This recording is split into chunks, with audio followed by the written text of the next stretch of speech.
দর্শক, এই মুহূর্তে ঢাকার শাহজালাল আন্তর্জাতিক বিমানবন্দরে আছেন আমাদের সহকর্মী নাহিদ প্রিন্স। সরাসরি যাচ্ছি তার কাছে। নাহিদ, বিএনপি চেয়ারম্যানের বিমান কি উড্ডয়ন করেছে? আপনার কাছে কি তথ্য আছে?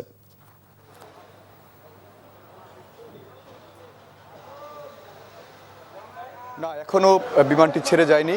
কিছুক্ষণের মধ্যেই হয়তো সিলেটের উদ্দেশ্যে বিমানটি এখান থেকে ফ্লাই করবে। তো ১৩ জন সফর সঙ্গী নিয়েই কিছুক্ষণ ৬টা ২০ মিনিটে তারেক রহমান এই ভিআইপি গেট থেকে ভেতরে প্রবেশ করেন। সঙ্গে ছিলেন তার স্ত্রী ডক্টর জুবাইদা রহমান। ৬টার সময় তিনি সেই তার বাসভবন থেকে ৬টা ২০ মিনিটে এই হজরত শাহজালাল আন্তর্জাতিক বিমানবন্দরে এসে পৌঁছান।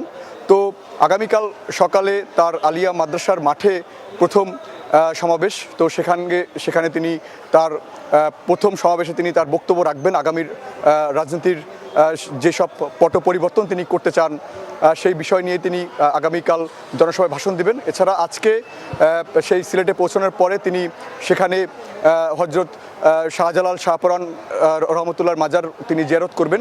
তো সব কিছু মিলিয়ে তার এই লম্বা সফরে প্রায় ২০ বছর পর যদি বলি যে এই তার লম্বা সফর, সেই সফরে তিনি তার আগামীর রাজনীতির যে ইতিহাস বা এই যে কি পরিবর্তন তিনি করতে চান সে বিষয় নিয়েই সেই জনসাধারণের সামনে তিনি কথা বলবেন। তো এই সফর সঙ্গী হিসেবে ১৩ জন ছিলেন। তো কিছুক্ষণ আগে তার যে প্রোটোকল দল এখানে এয়ারপোর্ট ত্যাগ করে, তিনি ভেতরে আছেন।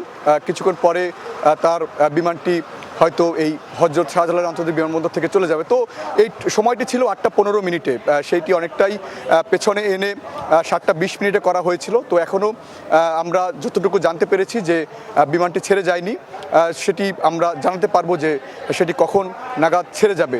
তো এই আগামীকালকে সিলেটের মাঠে, তারপরে মৌলভীবাজার, এরপরে সেই ব্রাহ্মণবাড়িয়া, সেই কিশোরগঞ্জ, নানা এলাকায় তিনি কিন্তু জনসভায় বক্তব্য রাখবেন। তো সেই পরিপ্রেক্ষিতেই পুরো যে আয়োজন সিলেটে সেটি অনেকটাই করা হয়েছে।